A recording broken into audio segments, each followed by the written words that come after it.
Good evening and welcome to our Wednesday night Bible study here live on the Online Kerk page on Facebook. And please do share the message to your Facebook timeline as well as your WhatsApp status. First a tree, then firewood. He cooks food on it and keeps him warm. Then he makes a god of it and worship. He makes a carved image and kneels down. Every man becomes a fool who believes it without knowledge. Every goldsmith stands ashamed by the carved image. Our living true God mocks them with great power and glory. He lives forever. His voice makes the waters and heavens roar with great power and glory. He lives forever. He thunders for rain and brings the wind out from his storehouses. Nothing can stand before him, for their molten images are lies, and there is no spirit in them. Oh, there is no spirit in them.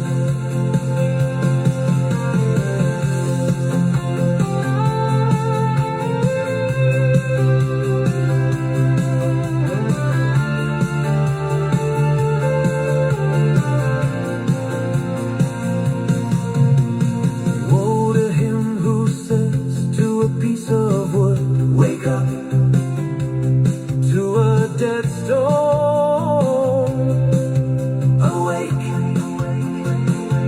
Can they teach a man? Behold, they are overlaid with gold and silver, must be carried around, a mouth but cannot speak, ear but cannot hear, nose but cannot smell, and there is no spirit inside them. For their molten images are lies, there is no spirit in them. Oh, there is no spirit in them. The voice of the true God makes the waters and the heavens roar, lets the vapors ascend from the ends of the earth.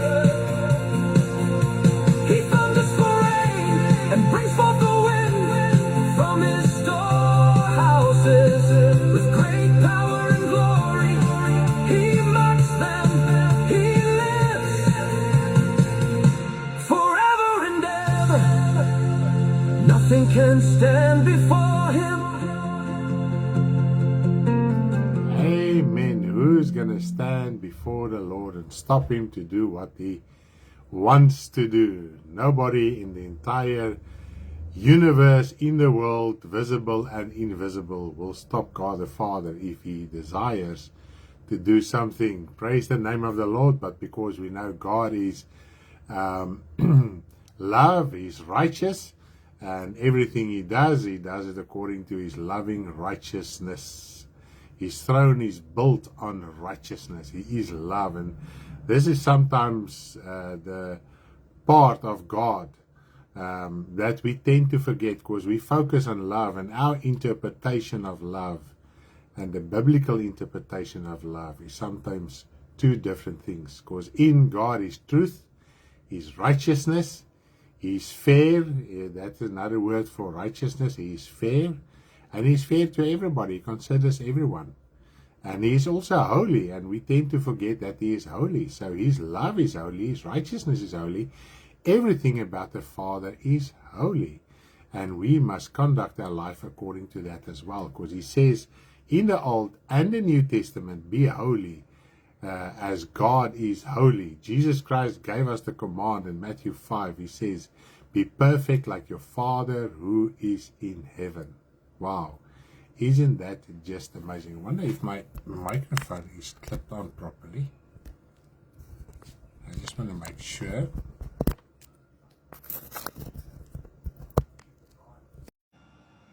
There we are, back again. My microphone had a problem. So praise the name of the Lord that we can have the opportunity once again tonight to minister the word of God. And we are talking about cleaning your house. This is our Bible study tonight, 18:30, 6:30 on a Wednesday evening. I'm doing the English Bible study. But what is super excited is tomorrow morning about 6 o'clock, we will start our road trip for this year. So môreoggend so 6:00 se kant gaan ek en Karen hier vertrek.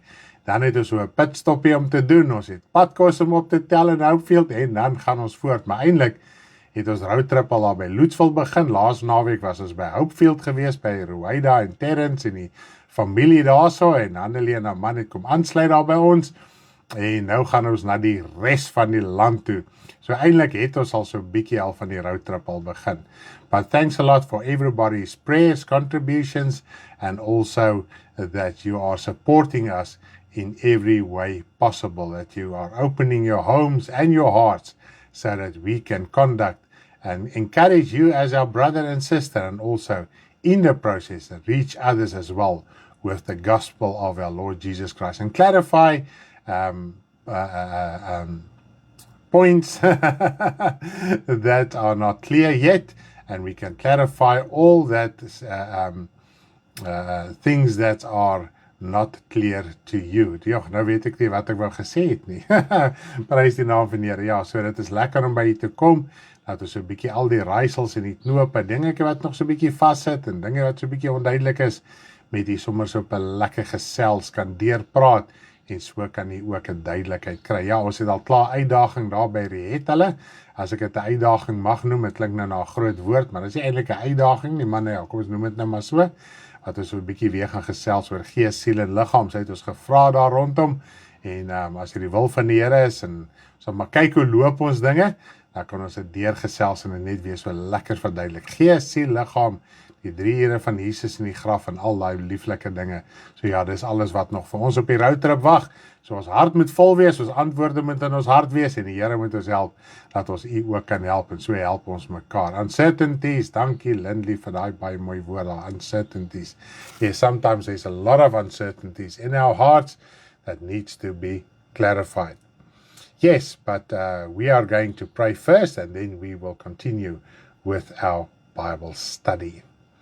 Heavenly Father, I do thank you in the name of your Son, Jesus Christ, for the opportunity we do have tonight to minister your word, to teach your word. Father, this is, if I read through the Gospels and also where Paul and Peter and them ministered, most of their ministry revolved around teaching. Father, we have it upside down. We just want performance and miracles and signs and wonders, where your word says the Jews are seeking for signs and the Greeks are seeking for wisdom, Father.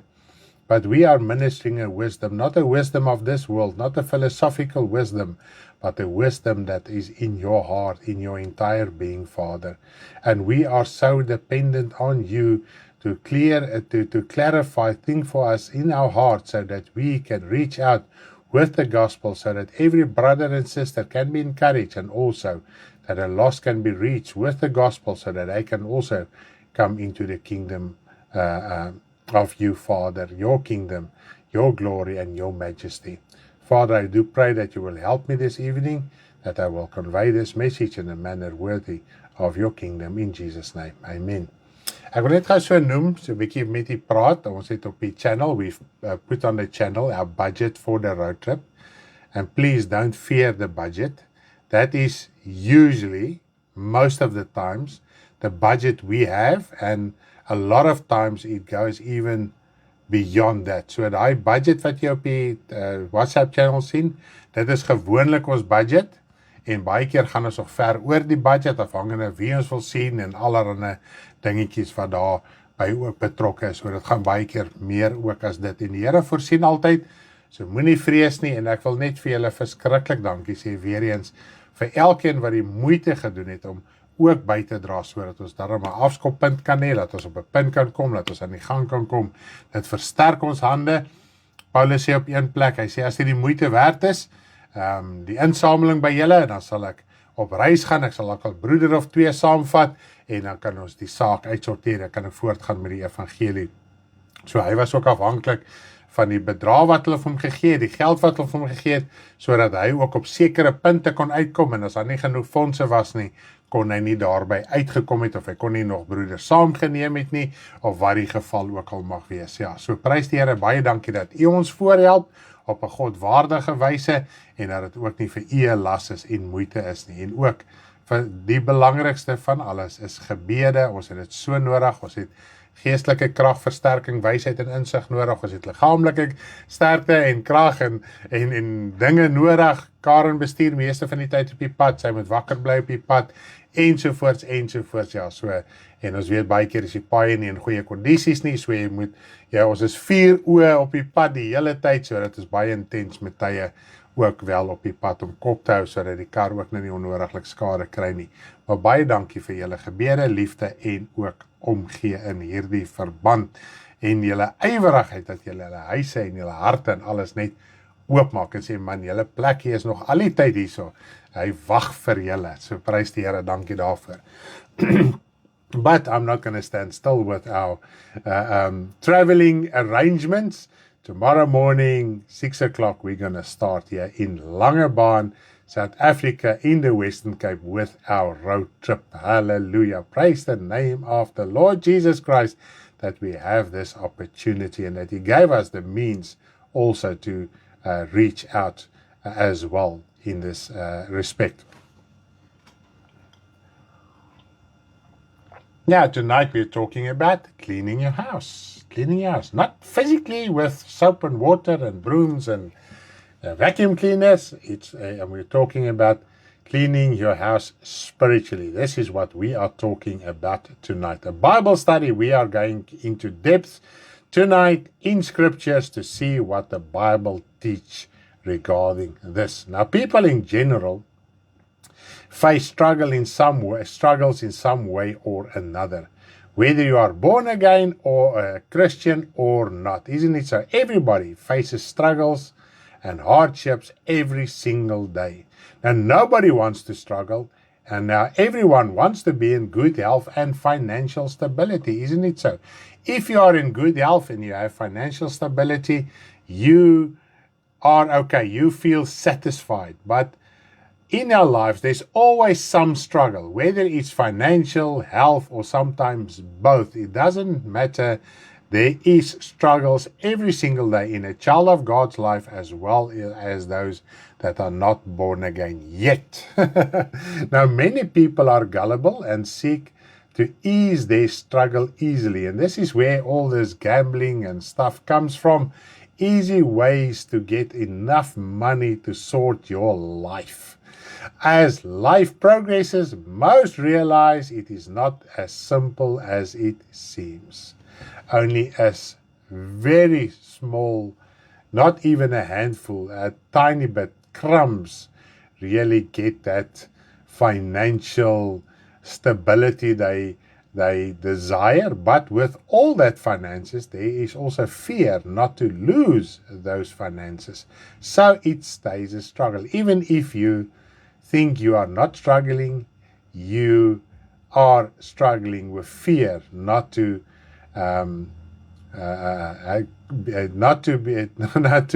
be in bad health or to lose financially.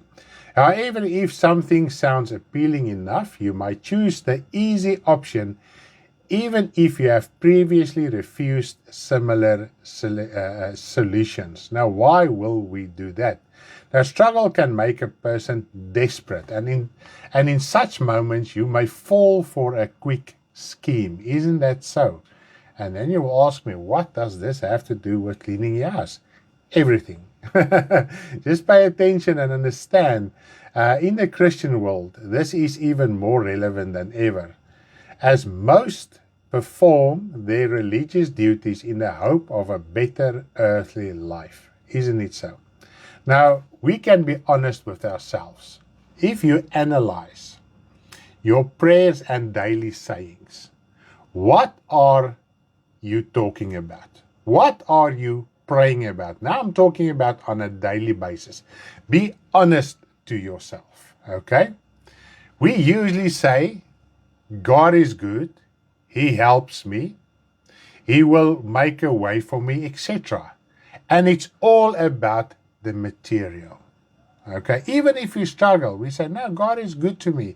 Just as something to ease your conscience, to put your heart at ease, not to get discouraged to such an extent to do something irresponsible. Now, recently we have often heard phrases like, the devil is loose. He had it in for me. He was waiting for me there at the door. And similar sayings when things go unexpectedly wrong. Isn't it so? If everything is going right, in the right direction, and things are happening, and you are quite content with what is happening around you, your health, your financial situation, then all of a sudden there's something coming your way. And then people will say, no, the devil is loose. No, he was waiting for me. He got my address. We even heard something that the devil got my address. So it's the one problem upon the next problem. Now, from the beginning, the devil has never been bound. This is to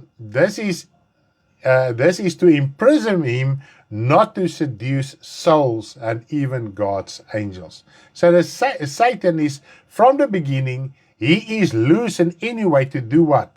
To tempt, to seduce souls. And he even gets it right, and got it right, to seduce a third of God's angelic beings. That is the power of his seduction.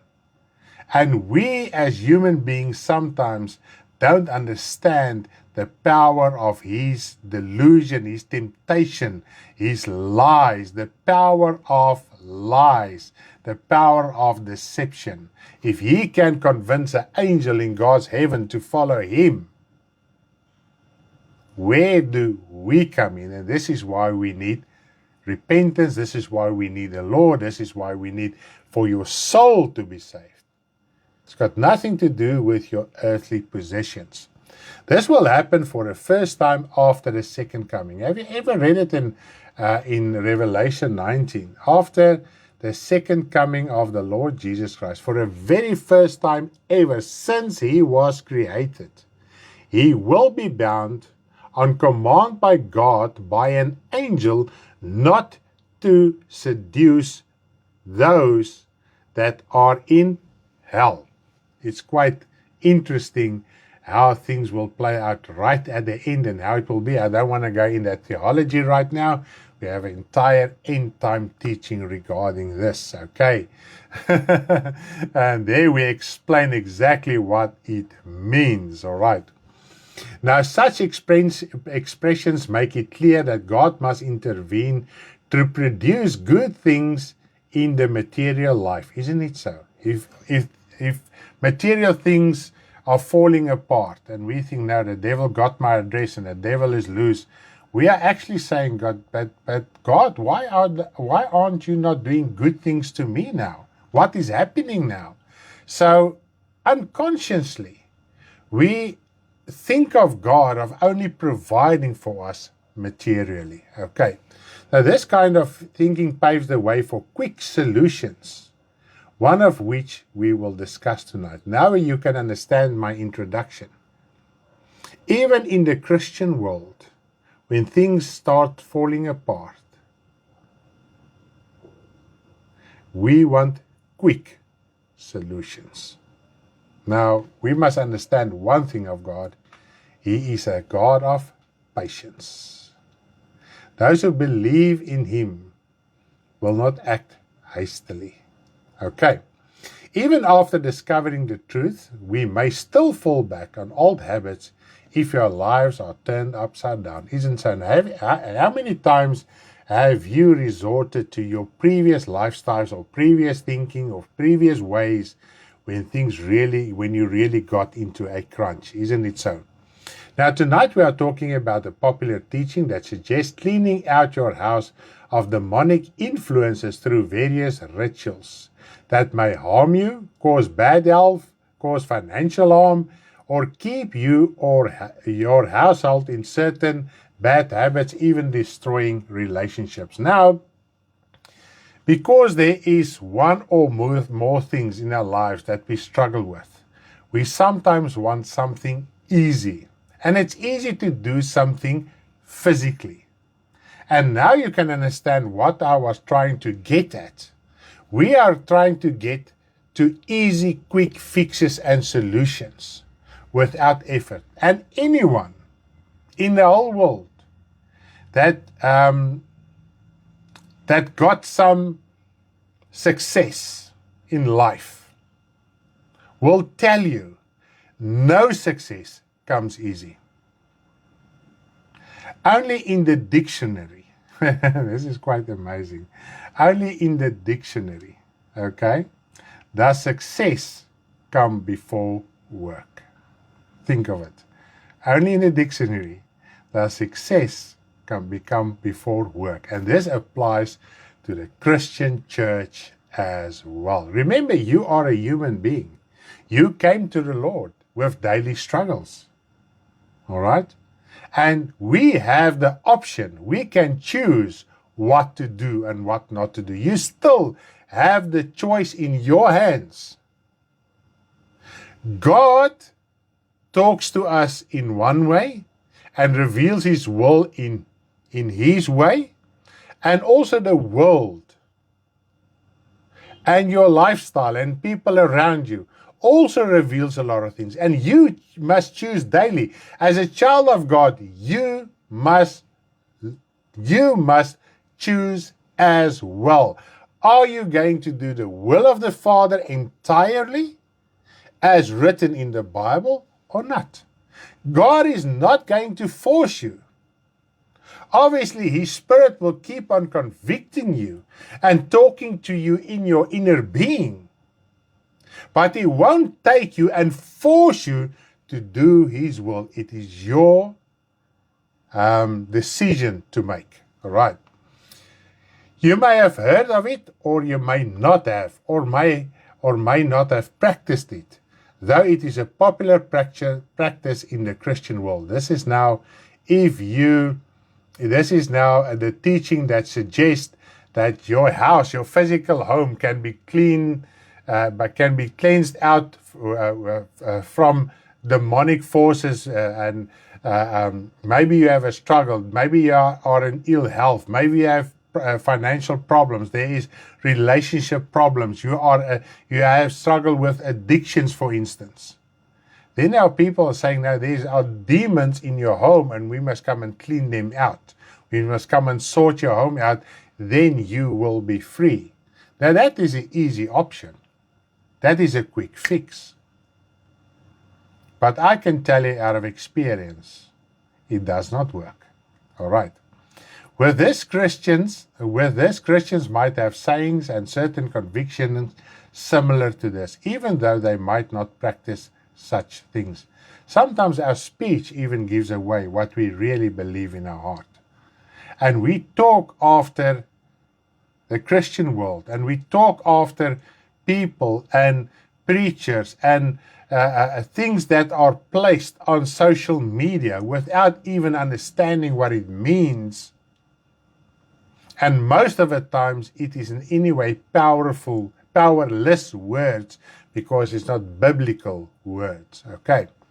One of those demonic influences most Christians have heard of is the popular teaching about Christmas and its associated symbols and how demonic it is. Maybe you have heard of it. You can give me a thumbs up. Maybe you have heard of it. This comes already many years now. That is a popular teaching where they use scriptures to prove that Christmas is from the devil. And I want to talk about the scriptures, okay?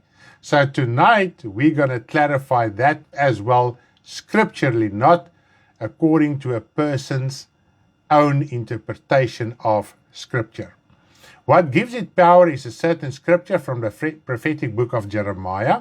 Now tonight we will examine this chapter to see whether it relates to Christmas or not. Now, but before we are going to discuss that, let us see what gives heed to this and other such types of teachings. Now, the most popular scripture that fuels this thought is found in Hosea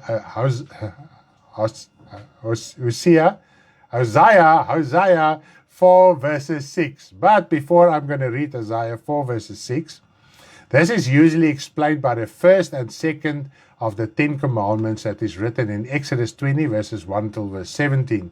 And let me just read these 2 commandments. Okay, these are all scriptures that I used to tell you there are demonic things in your home, like ornaments and pictures and paintings and clothes and jewelry and everything, and even this nice animal statues that a lot of people have in their homes, or something against your wall, whatever the case might be, a mural against your wall. Then scriptures like this are used to convince you that it is so. Okay, let us read the scriptures and then we're going to talk it through. Exodus 20 verses 3 and 6. I'm just going to read those 3 verses.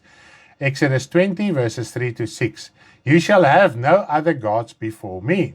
You shall not make for yourself carved image, any likeness of any that is in heaven above, or that is in earth beneath, or that is in the water under the earth. You shall not bow down to them nor serve them, for I, the Lord your God, am a jealous God, visiting the iniquity of the fathers upon the children to the 3rd and 4th generations of those who hate me, but showing mercy to thousands to those who love me and keep my commandments. Now, obviously, focus gets placed on how the sin of the fathers will be visited to the children in the 3rd and 4th generation. Then this fear grips your heart.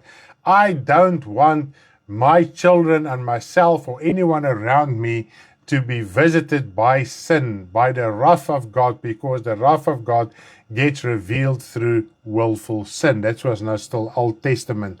And we must understand that this scripture is also Old Testament. I will explain as we go along. And in our Bible study, I do explain all these things. But then he says that to those that love me and keep my commandments. Now I will also clarify as we go along how to love God, New Testament, and how to keep his commandments and what that commandment is. Because we cannot stay with the Old Testament, the Old Covenant. God came and he brought a new covenant through Jesus Christ, a spiritual covenant full of grace and mercy that sets our soul free.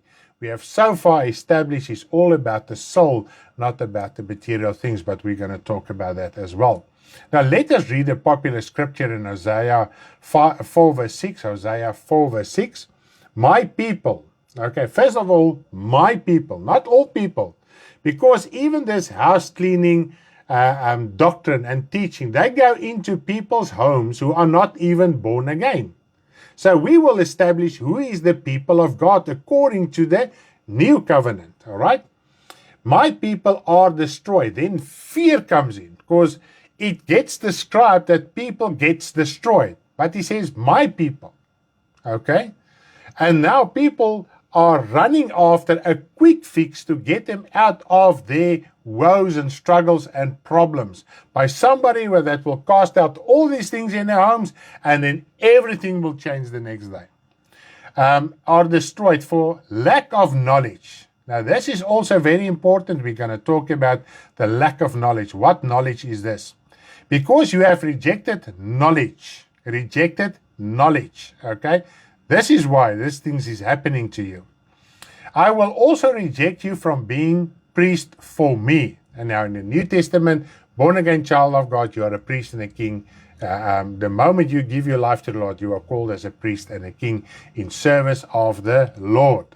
Because you have forgotten the law of God, I will also forget your children. Now fear grips your heart when you read this, and this gets explained and interpreted, and you listen to this type of preaching, and then fear grips your heart.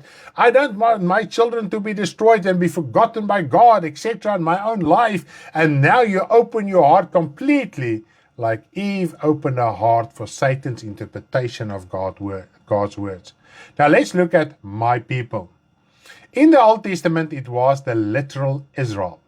Since Christ, those circumcised by heart, born again, who fear him enough to do his will, are the true Israel and Jews, and those who love him. Now, when we read in Romans 2, verses 28 to verse 29, I'm just going to run through a few verses just to establish that if you are born again, you gave your life to the Lord, then you can love the Lord, your heart must be circumcised, etc. Let's just run through these scriptures quickly. Romans 2, 28 to 29. For he is not a Jew, he is one outwardly, nor is circumcision that which is outwardly in the flesh. But he is a Jew, he is one inwardly, and circumcision is that of the heart, in the spirit, not in the letter, whose praise is not from men, but from God. So that spiritual circumcision is the day when you gave your heart to the Lord. You are born again, your heart was circumcised, and that was the inward circumcision. You sacrificed, you offered your broken heart. You came to the Lord in a broken state, in a desperate state, and you received the Holy Spirit. And in that moment, all these things happen. Your heart gets circumcised, you receive the Holy Spirit, you are born again, etc. Now you are a true, real Jew. Let us read Deuteronomy 30, verse 6. Even in the Old Testament, God said this is going to happen one day, and it could have only happened after Jesus Christ. Deuteronomy 36. And the Lord your God will circumcise your heart and the heart of your descendants to love the Lord your God with all your heart and with all your soul, that you may live. So God circumcises the heart. You repent, but God does the circumcision. Okay? And then only you can really love God. So if you act on the conviction of God's Spirit in your heart to give your life to the Lord, to give your heart to the Lord, then you act and you do perform an act of love. And then only from that moment onwards, you can really love God. And then only you will be able to live. To live here on earth is not living. Your soul needs to live. Your spiritual man, your inward man needs to live, because your soul abides, live forever. This body can die. It can go back to dust. It is only temporal. And in the second coming with the first resurrection, your soul will swallow up this earthly body. So your soul is your eternal body. That is the real you, and that is the most important, that needs to be nurtured, needs to be saved, and needs to be cleansed. Okay. Now, when we read in Romans 9, verses 6 to 8, and I'm just going to read verse 6 quickly, Romans 9, verses 6 to 8, but it is not that the word of God has taken no effect. For they are not all Israel who are Israel, verse 7, nor are they all children, because they are the seed of Abraham. So not everyone is a child. If you're not a child of God, you are not his people. Okay. But in Isaac your seed shall be called. That is, those who are the children of the flesh, those are not the children of God. These are not the children of God. He's clear about it. So still today, Christians are convinced that the fleshly Jews are still the descendants of God. They are not a child of God. Okay? If they are born again like you, they also become a child of God. If you're going to read it through Romans 2 and even Romans 6, it describes it everything. If the Jew doesn't believe, he will be lost. If the Greek doesn't believe, he will be lost.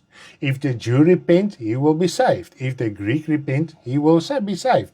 But the children of the promise are counted as seeds. Now, if you're going to read in Galatians 3 and 4, it describes it exactly who are the seed of Jesus Christ. Through Jesus Christ, those that are born again, they receive the eternal inheritance, and you are a child of God.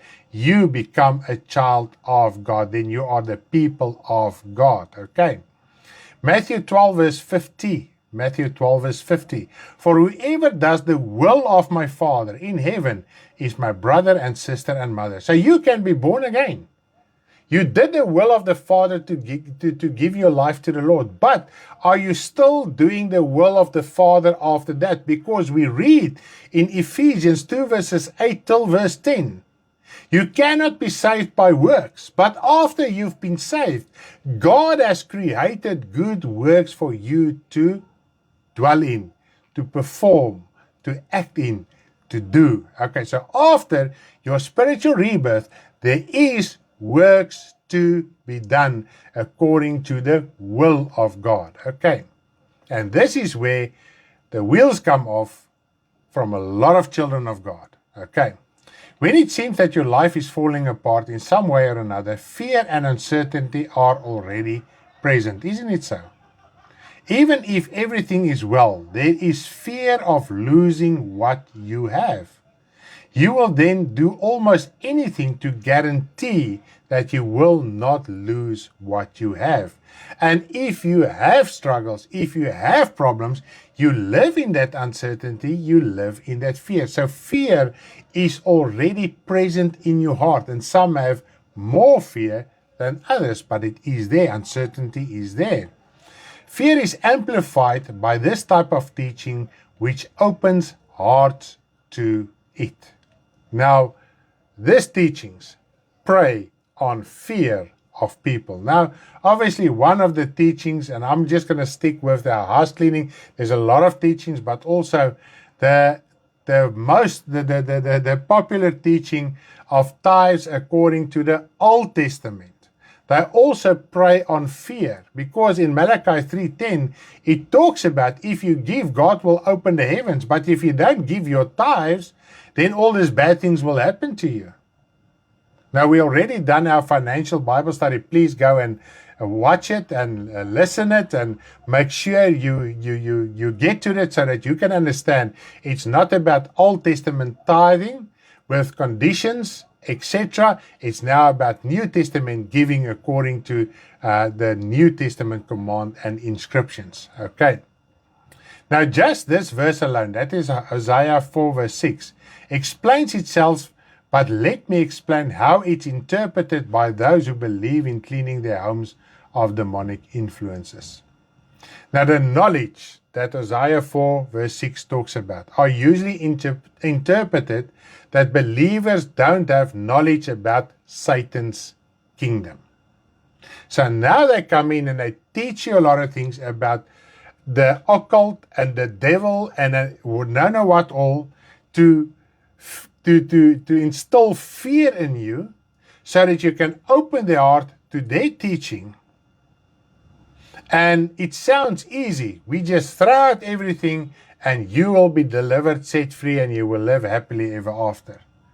And anyone who has gained success in their lives know success doesn't come that easy. It is hard work all the time. Even in the gospel, Jesus even taught parables regarding our responsibility and our hard work, and to press hard to go into God's kingdom.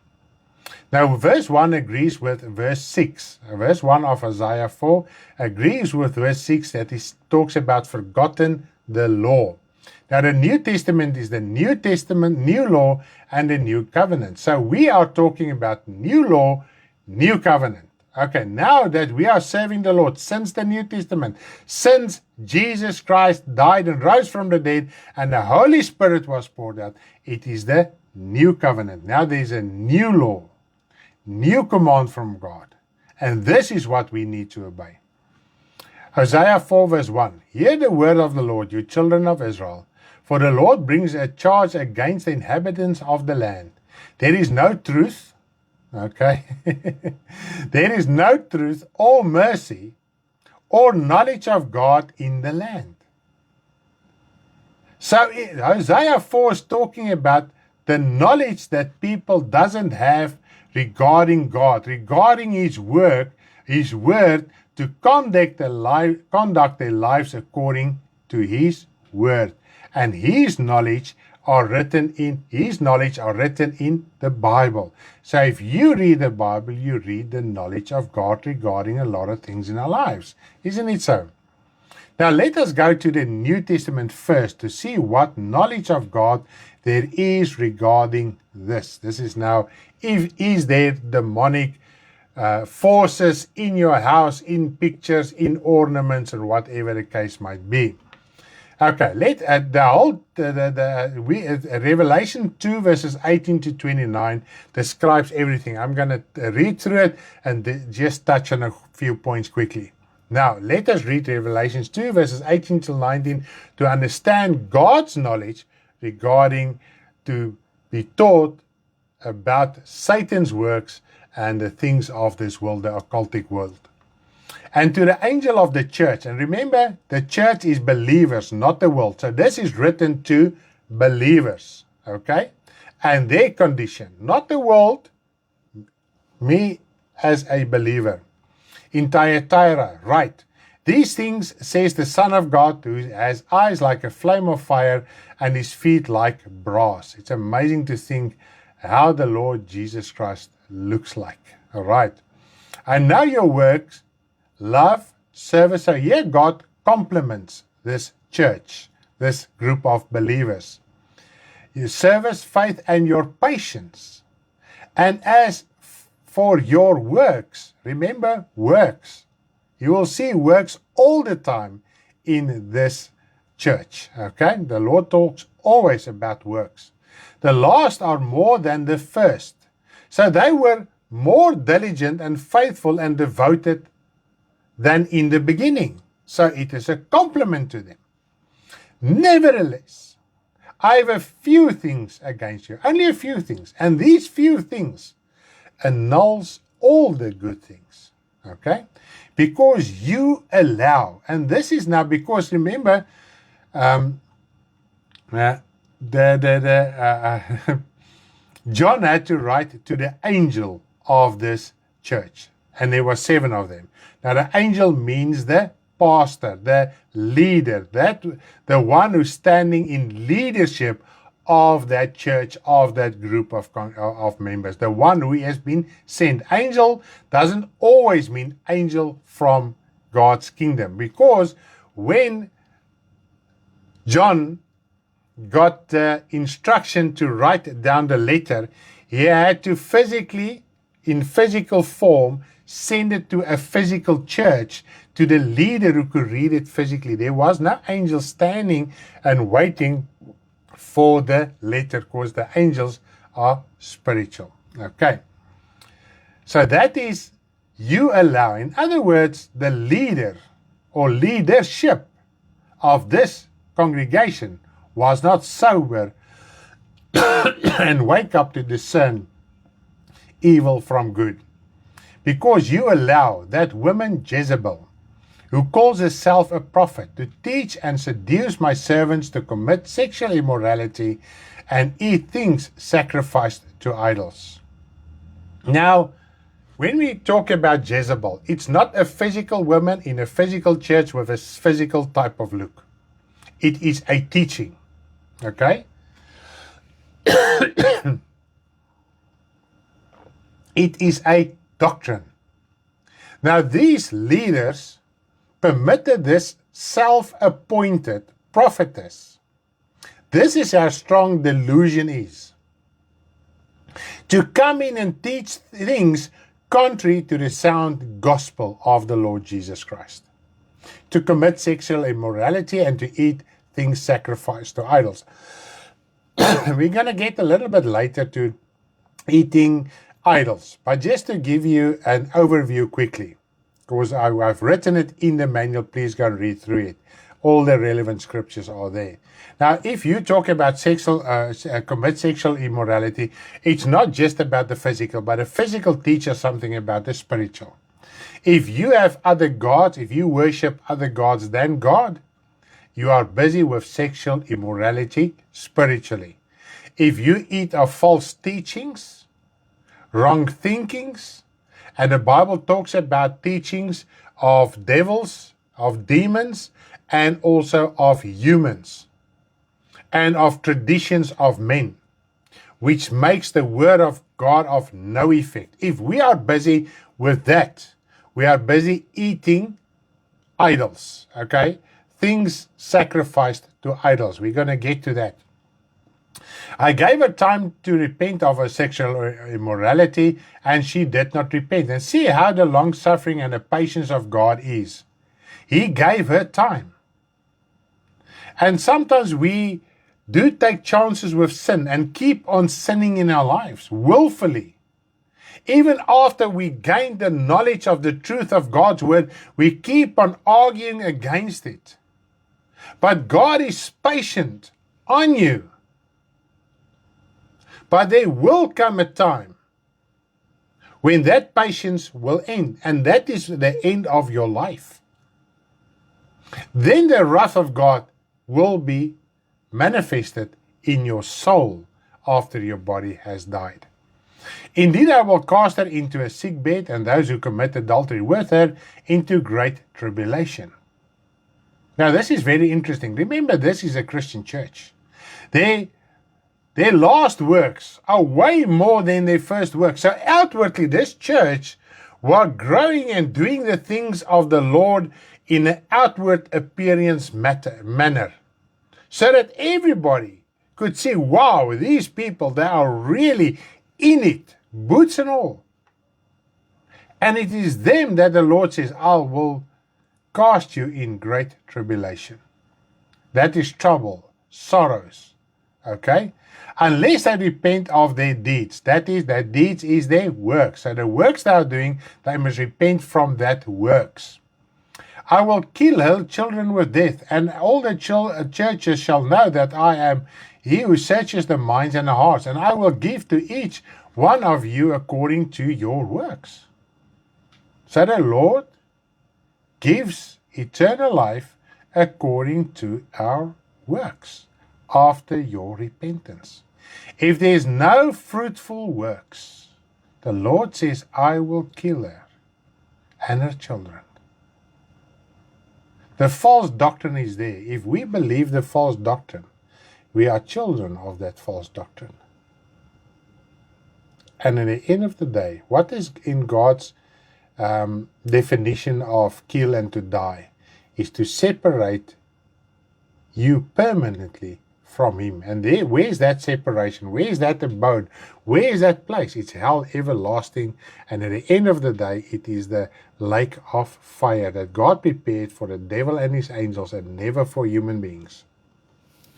Now to you, I say, and the rest in Thyatira, as many as do not have this doctrine. Remember doctrine, teaching. And from the beginning, I was telling you about this teaching.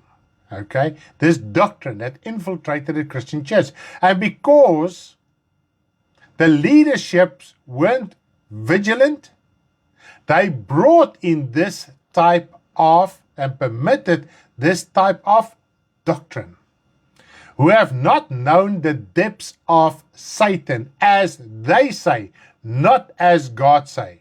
And I will put on you no other burden.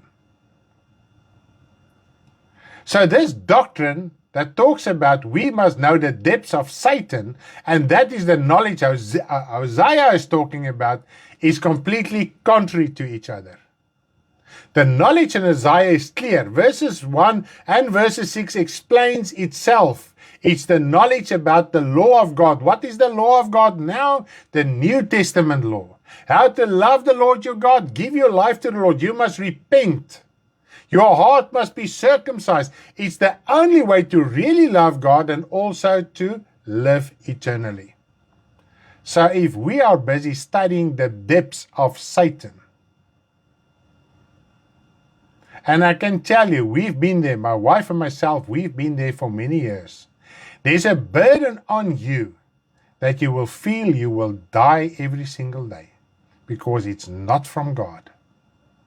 And He says He gives you time. And the moment when we read the scriptures for what it is, we accepted it and we refute the false doctrine.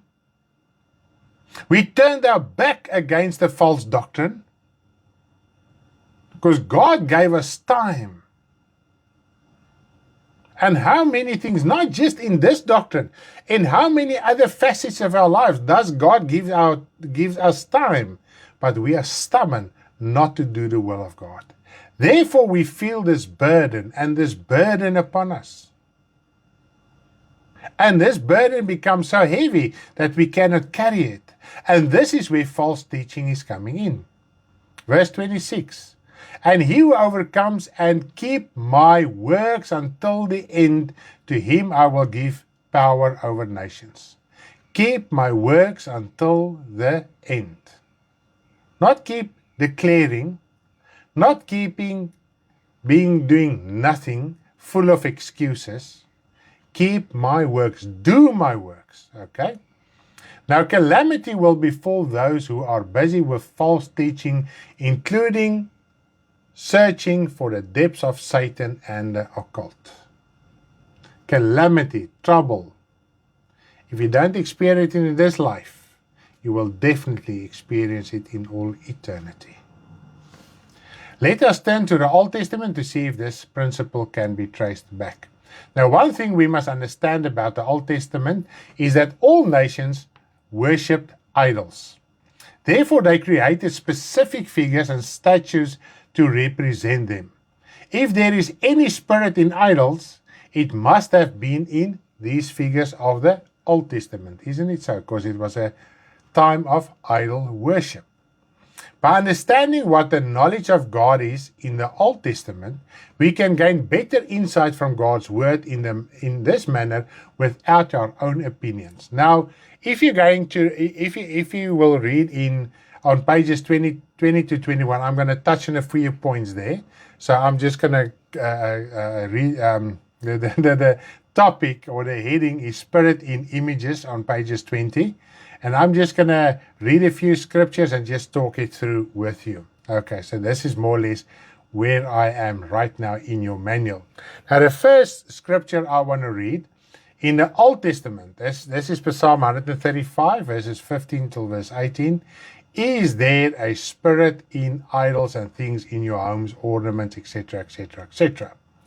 Psalm 135, verses 15. The idols of the heathens are silver and gold, the work of men's hands.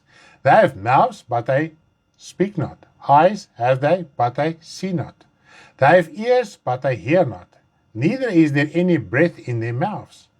Those who make them will become like them, everyone who trusts in them. Now, I first just want to mention it quickly, that all this New Testament teaching, or this teaching regarding idols, etc., and demons that are in ornaments, they trace it back to the old world, the Old Testament times when idols were worshipped.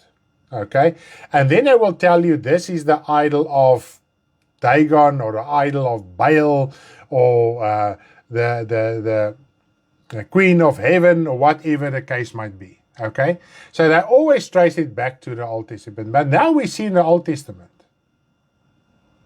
that in the Old Testament, God says there was no spirit in them in any way. So even if you can trace them back, there's no spirit in them.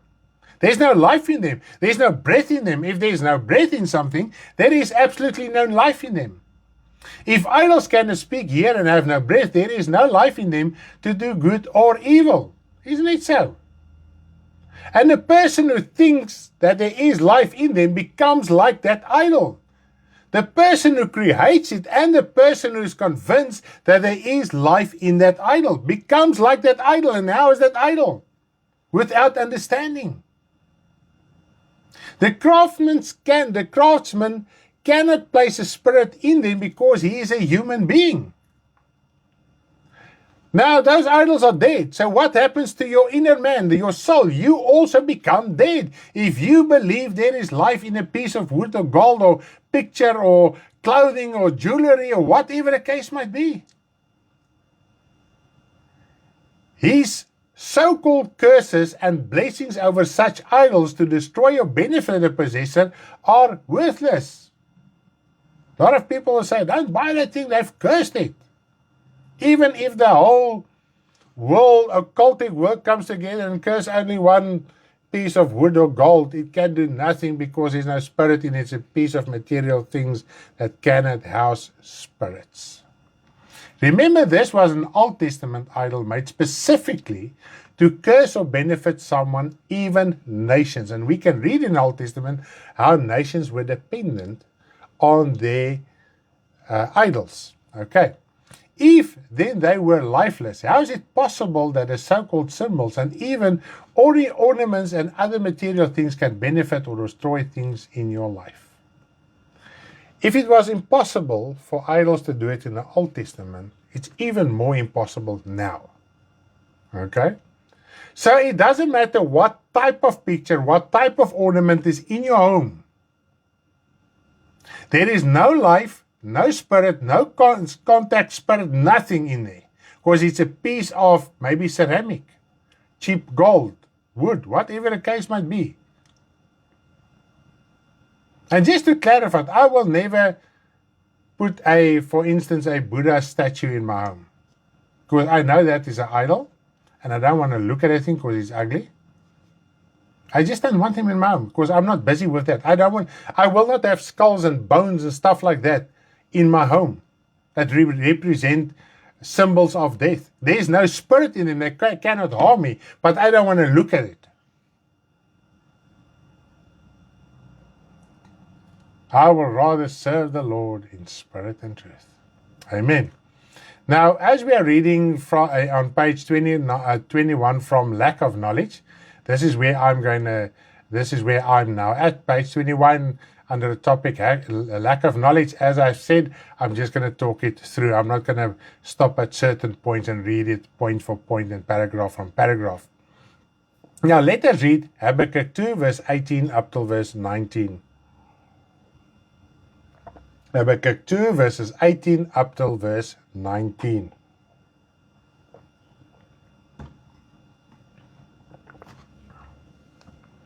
What profit is the image that its maker should carve it? The molded image, a teacher of lies.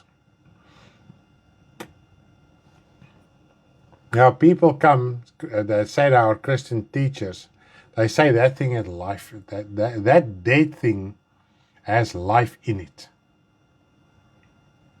That's a teaching of lies. He's teaching something that is a teacher of lies. He's echoing something that he doesn't know what he's echoing. He's repeating and says, and actually what it is actually scary to think of it. If somebody thinks there's a spirit in it, he agrees with the maker. So he agrees with the sinner. He agrees with somebody who doesn't have the Spirit of God. He's convinced by someone that does not have the Spirit of God, that are teaching lies through his idols. Now he is teaching it further. In other words, that so-called Christian teacher is also a preacher, a teacher of lies that tells you that unbeliever, atheistic or whatever person it might have been, was right. He's telling us the truth. And this is what God said earlier. There's no truth. Where is the truth? Because there's no knowledge of God, there is no truth. That the maker of it mold should trust in it to make mute idols. Woe to him, he says to a wood, awake. To silent stone, arise, it shall teach. Behold, it is overlaid with gold and silver, yet there is no breath at all. If you say something must awake or arise, you are saying there is spirit and life in that dead thing. Okay? And it is all lies. There is no breath in it. Breath is spirit. The following chapter in Jeremiah is the popular scripture regarding Christmas. Now let's go through it step by step.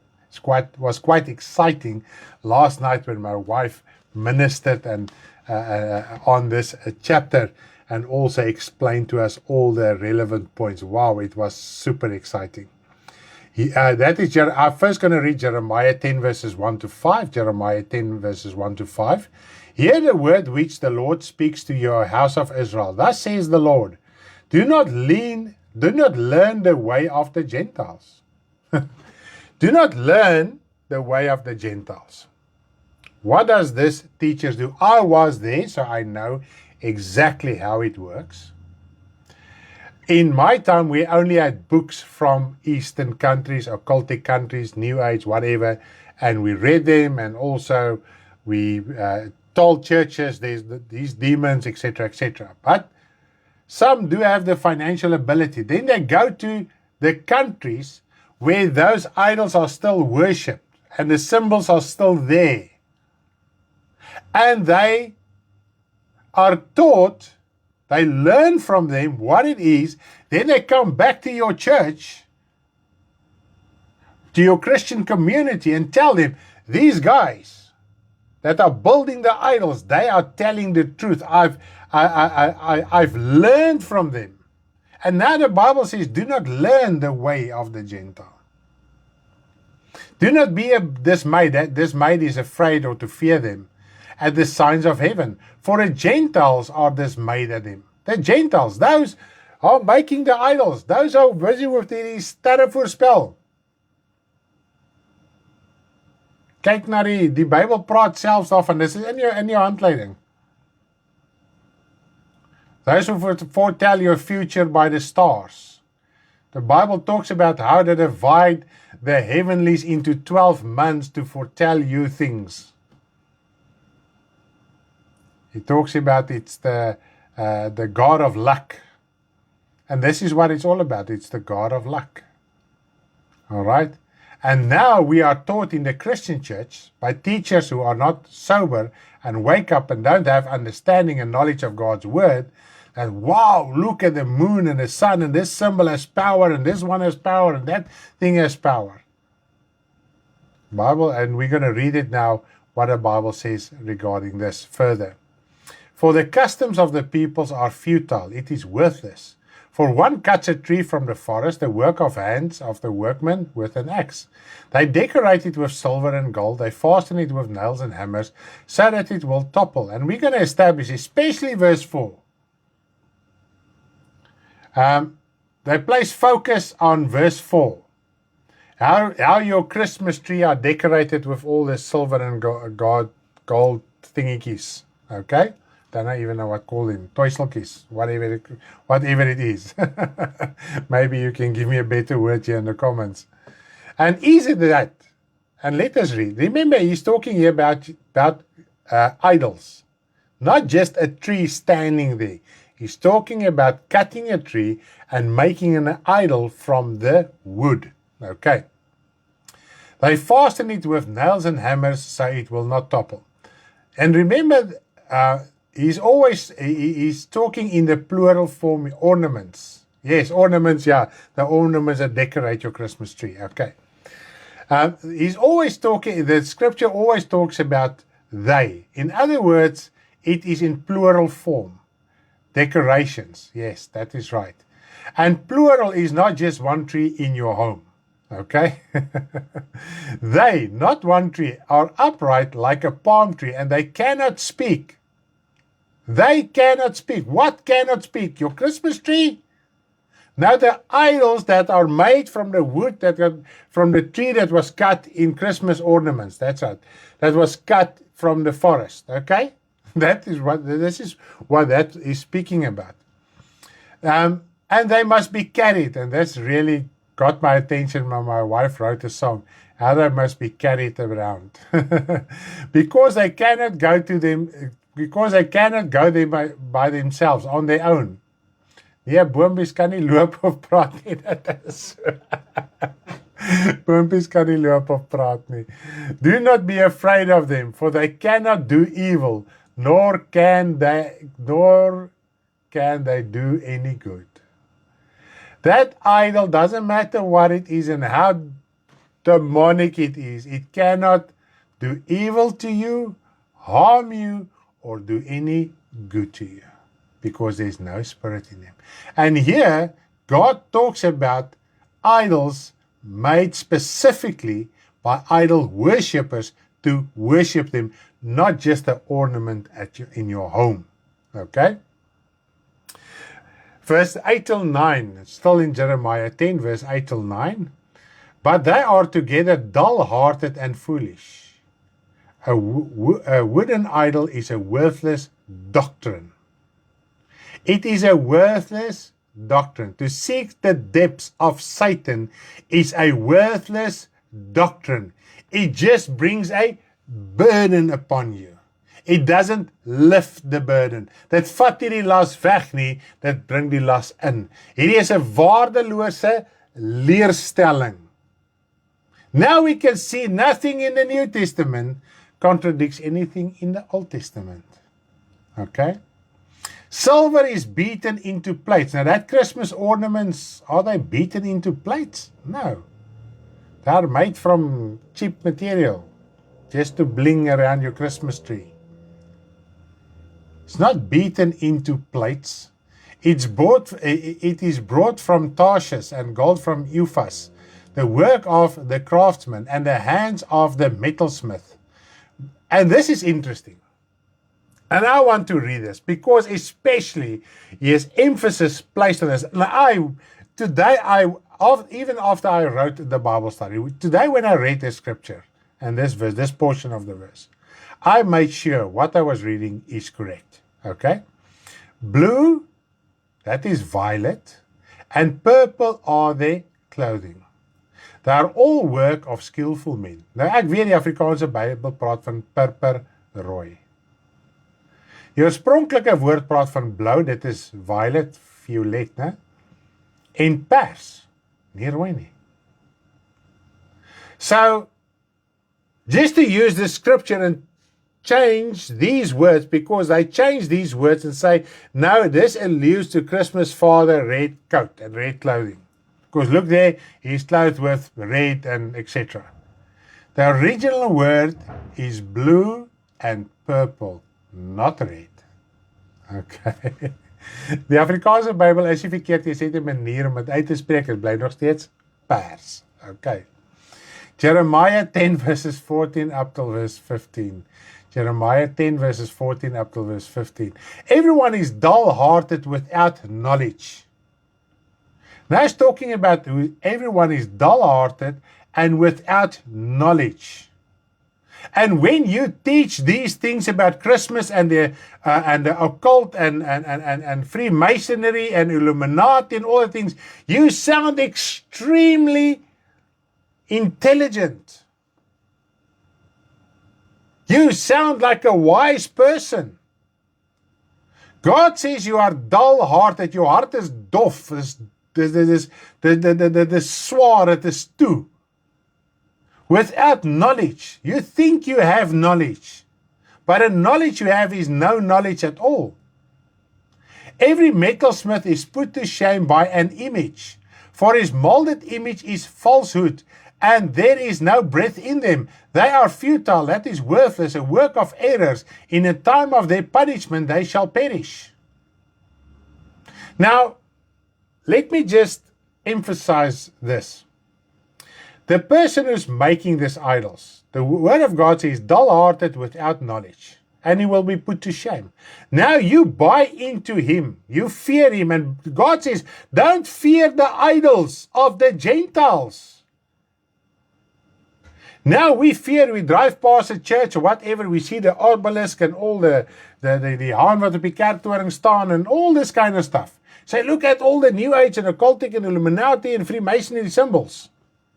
Yeah, it is that symbols. It's exactly right. It's not something else. It's exactly that. Okay? You can just walk through, as a matter of fact, now a few years ago, for the very first time ever, I've been in Cape Town in Muizenberg Strand, yeah, in the Western Cape. And you that know Muizenberg, you just drive through by one tar road through the town, and all the buildings are on your right hand side. And for the very first time, almost every single building there does have a cornerstone of Freemasonry. Almost every single one. Almost without exception. Okay?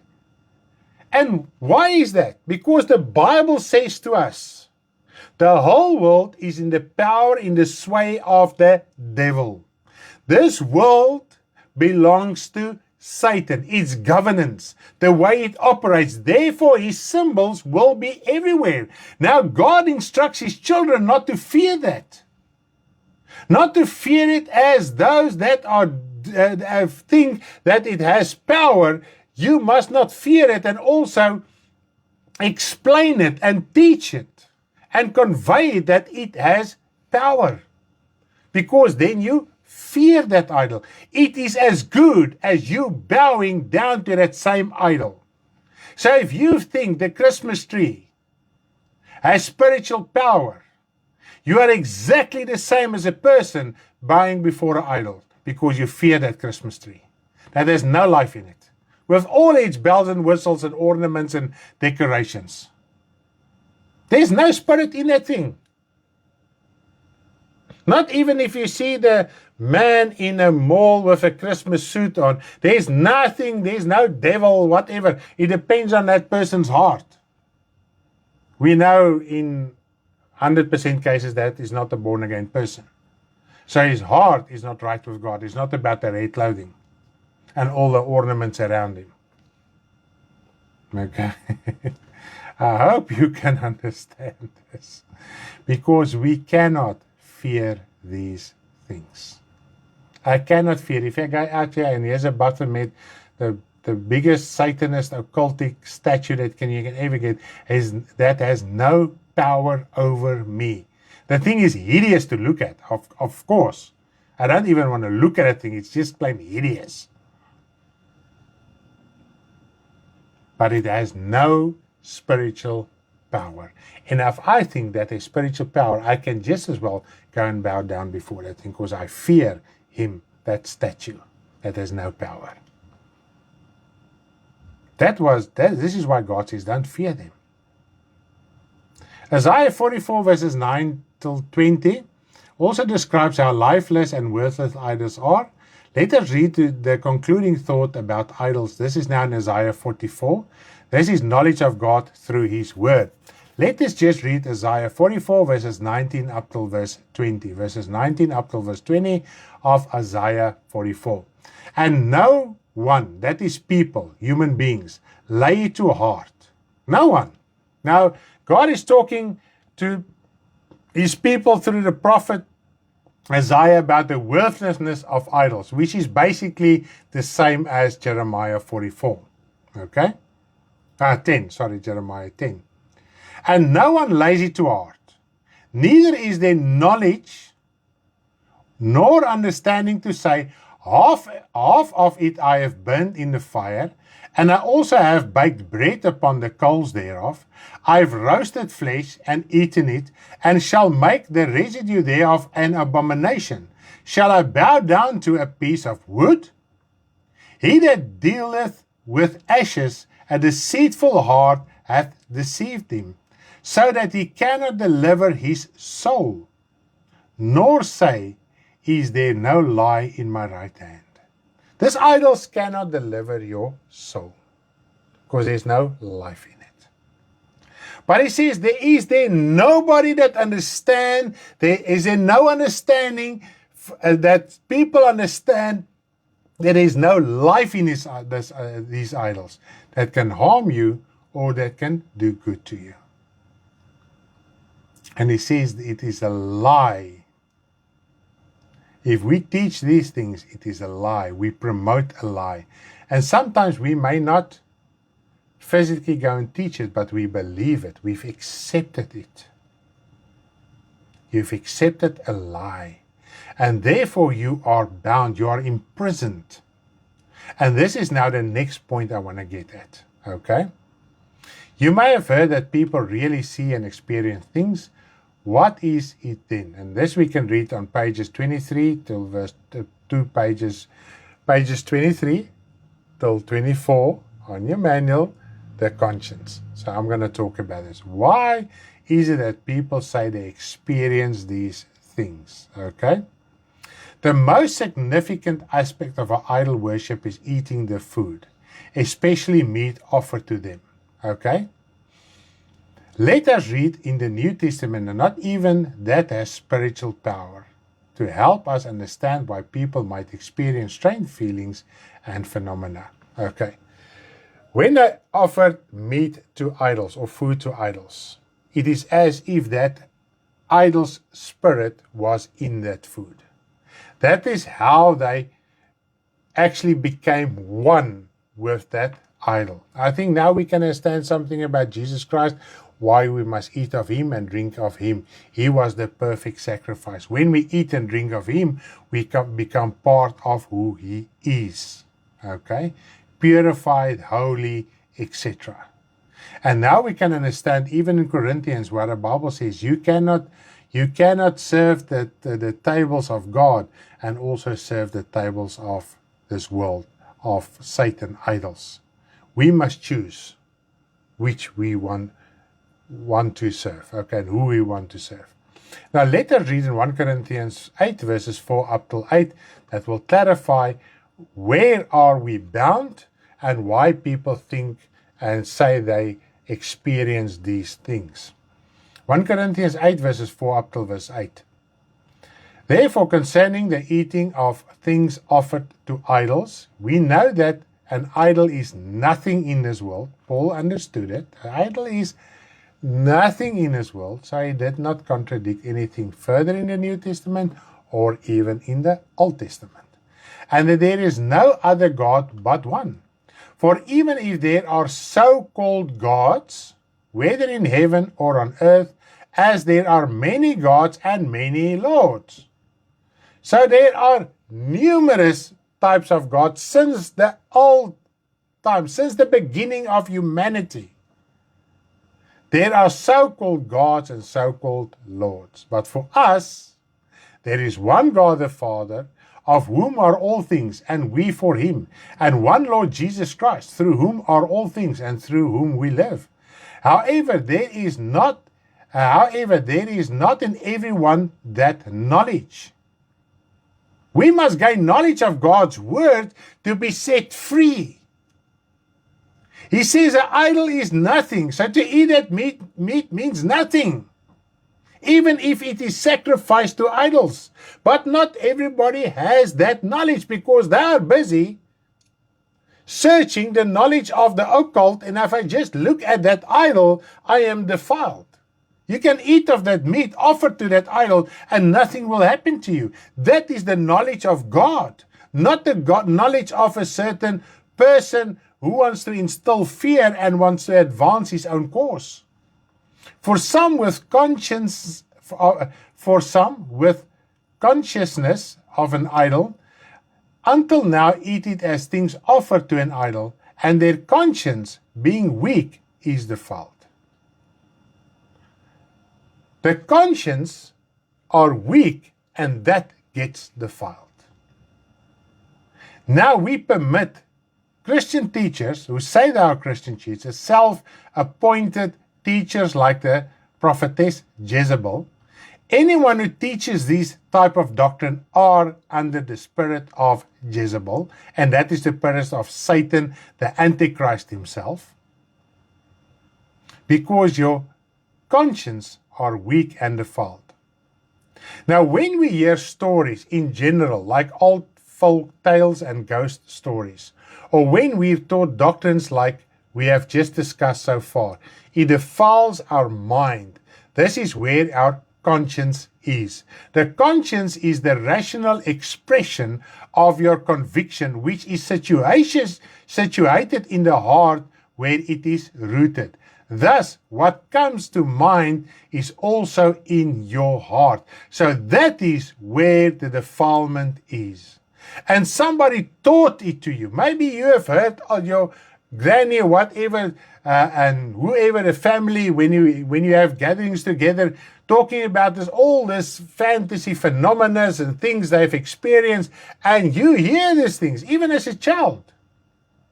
Then eventually you come to the Lord, you start serving the Lord, and you hear this doctrine and say, wow, these things are really true. My granddad taught me the right things, and I say the right things, and my grandmom and whoever, They said it, so it must be the truth. So your conscience has been defiled from a small child already. Now the Christian church comes and defiles it even further because your heart is open to receive it. But I think as from tonight, we can turn our back against these things and just cast them out and remove them from our conscience and say, Lord, tonight I do understand something. Now this is the spiritual home where all uncleanliness and evil are rooted. This is the home that needs to be cleansed, not earthly homes, ornaments, photos, pictures, etc. that have no soul or life. It starts with your repentance. Then there's a daily repentance on sin confession, and this is where the problem comes in. We as human beings in general are lazy, okay? We are just a lazy generation, okay? And when we must really work to gain success, we don't want to do it because we want success and wealth, and we just want life easy, and we want to get hold of things in the easy way. And this is why this doctrine is so popular. But the moment if you must understand and realize, since your spiritual rebirth, you must confess your sin. You must do the will of God. You must do the works of God, the good deeds. To confess your sin is a good deed. If you have sinned today, remember the washing away of your sin after your spiritual rebirth, with your water baptism, was the sins of your past, not future sins. It was only the sins of your past. From there onwards, you must confess and repent on a daily basis. Repentance is, Lord, I acknowledge I am wrong. I acknowledge there's something wrong in my life. I acknowledge I'm still doing this sin. Please forgive me. And then you put in also effort not to fall for that sin. And that is work. That is extremely hard work. It's easier to blame someone or something, like in the beginning, Adam blamed Eve, then Eve blamed the snake, the serpent. And we are also like that. We like blame shifting. It is his fault, their fault, etc. It's my grandfather's fault and whose ever fault. It is easy. But to sacrifice yourself, like Romans 12 teaches us, that's a different story. Now you must sacrifice yourself. You must make a conscious effort, a willful effort to understand what is right and what is wrong, and to conduct your life according to what is right. We easily adopt bad habits. This is the notion of humanity, not just Christians. Good habits, on the other hand, are way more difficult to develop. And this is what we must do as children of God. And once we can understand this, then we will understand there's no demons floating around anywhere. We are children of God. God says He won't permit that you will be tempted above your power. What does that mean? A spiritual being in his spiritual form cannot come into this visible world and tempt me, because that will be unfair and unrighteous even from God's side. Therefore, he says all the temptations can be overcome in a natural human way, by seeking the Lord, by searching the scriptures, by understanding what is the truth, live your life according to that, conduct your life according to that, and then only you will be able to overcome the desires that are lurking in your heart. And then you won't seek a easy way out. Because to blame something else is just the easy way out. It's just you can just as well go and gamble, whatever. Because that is an easy way that never ever succeeds. And this ornaments throwing out and this demon cleansing houses, it never succeeds because it's not from God. Okay? Amen. Now praise the name of the Lord. Thank you that you listened to me. I was so blessed by your company tonight. Thank you for all your comments that you gave on Facebook. Nou, môreoggend is ons in die pad en ons sal julle op hoogte hou. Ons sal seker vir die tydperk wat ons op die pad is nie die Bybelstudies doen nie, maar ons gaan nog steeds aktief met u wees, praat, gesels, met die kuier op die lig ensovoorts. So vir 'n maand het ons 'n bietjie 'n breek wel met die Bybelstudie en soos wat die Here wil en hy lei vir ons, sal ons dit weer hervat. Want die volgende vak is die Antichrist gees en dit is ook baie interessant. Maar ek dink ons het nou al baie inligting om te verwerk, om uit te sorteer, om te verstaan, sodat ons ook geestelik kan uitsorteer in ons geestelike lewe. Thank you so much, my liefste dingetjie, so mooi verduidelik, ek het dit vreeslik geniet. Prys die Here, dankie poppies, waardeer dit geweldig baie. Ek sal gaan afsluit met ons lied wat ek in die begin gespeel het, wat eintlik 'n opsomming is van die hele boodskap.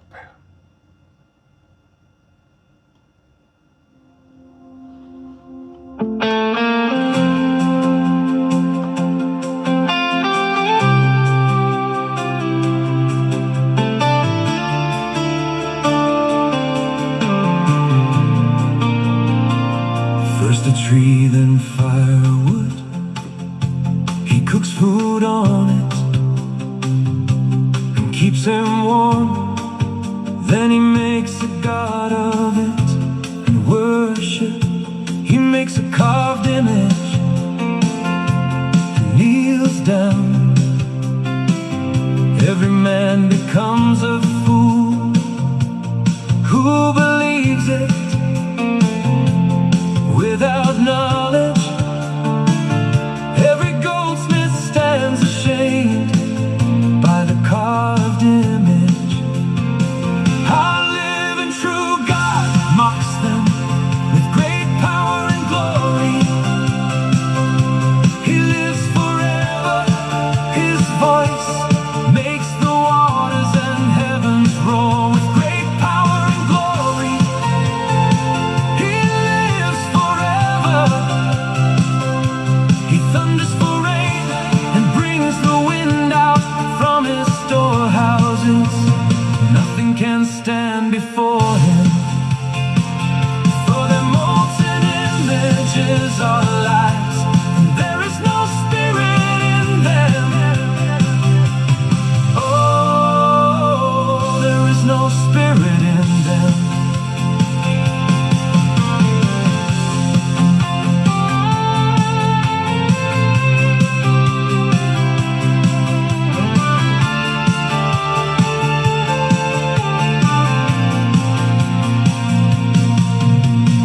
Woe to him who says to a piece of wood, wake up, to a dead stone, awake. Can they teach a man? Behold, they are overlaid with gold and silver, must be carried around, a mouth but cannot speak, ear but cannot hear, nose but cannot smell, and there is no spirit inside them. For their molten images are lies, there is no spirit in them. Oh, there is no spirit in them. The voice of the true God makes the waters and the heavens roar, lets the vapors ascend from the ends of the earth. He thunders for rain and brings forth the wind from his storehouses with great power and glory. He mocks them, he lives forever and ever. Nothing can stand before him. Bye everyone, love you all.